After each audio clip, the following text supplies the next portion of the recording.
Hey guys, what's going on? Welcome to Jay Speak. This week we cover questions. Well, a question, because it's kind of a long-winded response. This question came to me in email. If you don't want to leave a comment and you want to email me directly, you can do that. I will either answer the question on here or respond back to your email. It's ContactTheJay@gmail.com. Question 1. Basically, we're debating between two different amps. The Marshall JVM, probably the 410, up against the Mesa Triple Crown 100. The requirements are they want a MIDI, so immediately that knocks out a ton of amps. And they're looking for that Marshall crunchy goodness and also that high-gain Mesa direct sound. For everybody else, I would say that if you're looking for a Marshall-style distortion and you want a Mesa Boogie tone as well, there's a couple different Mesas you could look at. And at the end of the day, I really don't think a Marshall can get into Mesa territory. Mesa has spent a lot more years trying to get to the Marshall sound in their amps. You had the Electrodyne, the Royal Atlantic, the Stiletto, the Triple Crown, even the Roadster kind of got there too.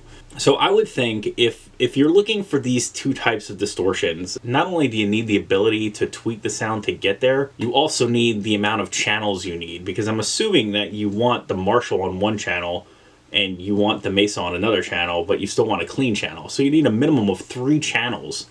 You know, amps that cover that spectrum aren't that great. So if we just look at Mesas, now I will say I had the Mesa Roadster for years, and this is a non-MIDI amp. It was before all that, and that amp is probably, 15 years old now? But it's amazing, and it had 4 channels. You got a clean, and channel 2 had a Brit mode on it, and I put EL34s into my amp because it could run on that or 6L6s. And I thought the Brit mode was this kind of British style distortion, and it sounded great, and I used it a lot. And then when you get to channel 3 and 4, that's where your recto tone lies. And it's not a true recto, but it kind of gets there. To me, that was the best amp for all of that kind of stuff, because you had your cleans, your British, and you had 2 different Mesa style gains on top of that.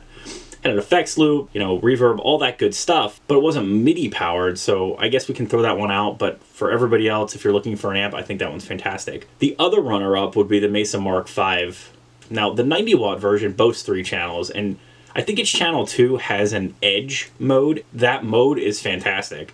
Now, don't get me wrong, I did get rid of my 90 and I got a 25-watter, and I missed that channel 2 because it's not on the 25 or the 35. It's only on the 90.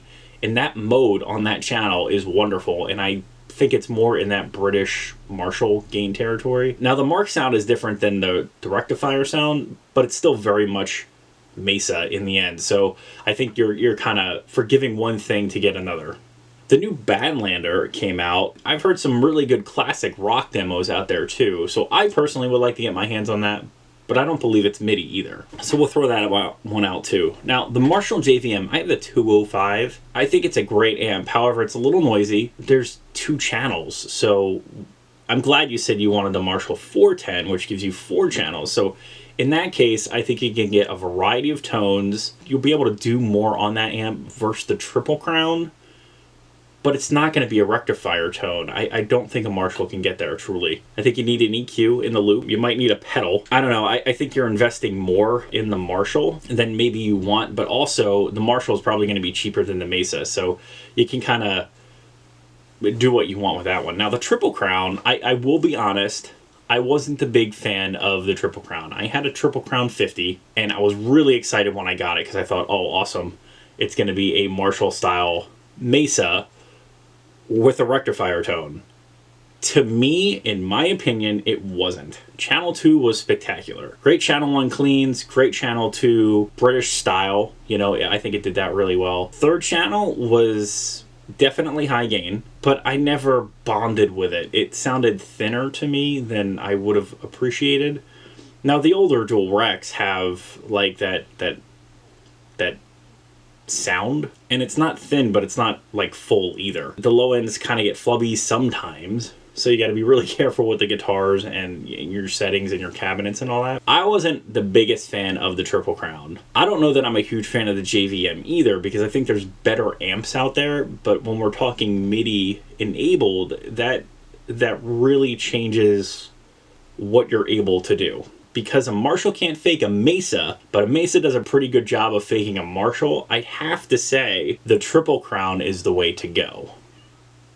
That would be my official stance. Now, I will say that it is a lot easier to copy an amp's tone when you have the amp. So if you've got multiple amps sitting in one room, you've got the same guitar, same cabinet, and you start tweaking everything, it's easier to dial in the sounds from the other amp when you have it. And this works with pedals too. And as an example, I sat down with my Strymon Flint, my Big Sky, and my Timeline, and I took the few settings that I loved of the Flint and spent like a good couple hours dialing them into my Big Sky and Timeline, trying to cop those sounds. Then I sold my Flint. Basically a pedal board space saver. However, I still love that pedal and kind of miss it, because it's not exactly right. And I think that's the thing you have to understand, is that in the end, if you sit there and copy amp tones, it's not going to be exactly right. You're never going to get a true Marshall from a Mesa, and you're never going to get a true Mesa from a Marshall. Because the amplifier is so important, I would actually consider not running MIDI and focusing the dollars elsewhere and getting a different amp.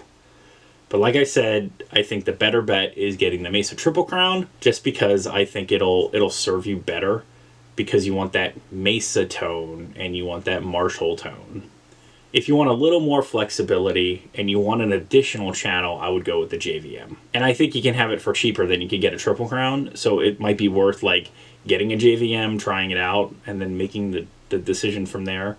And I realize it's a really hard thing to do. I've been in a spot where I can only afford one amp and a guitar, or whatever the case is. You really have to be picky and choosy. The last thing I will say to throw this into the mix is that cabinet and speaker choice are really important, and I know you have a solution for that, but the guitar is important too. Sometimes guitar setups, like pickup configuration or the wood it's made out of, definitely lend itself to a specific tone. Sometimes with specific guitar configurations, you can kind of cop different sounds out of your amp. You roll back your tone knob, turn down your volume knob, and you went from like a high gain to a crunchy gain. So there are ways to get around it just by using a different guitar or using the guitar you have.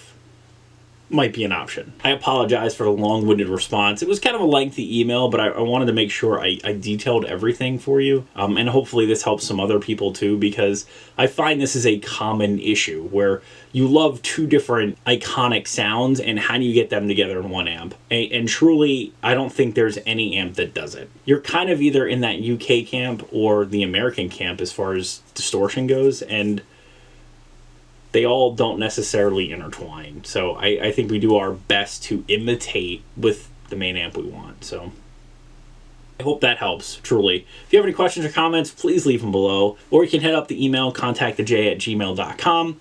As always, thanks for watching. Remember to like, share, and subscribe. Many more videos to come. Don't miss one sub.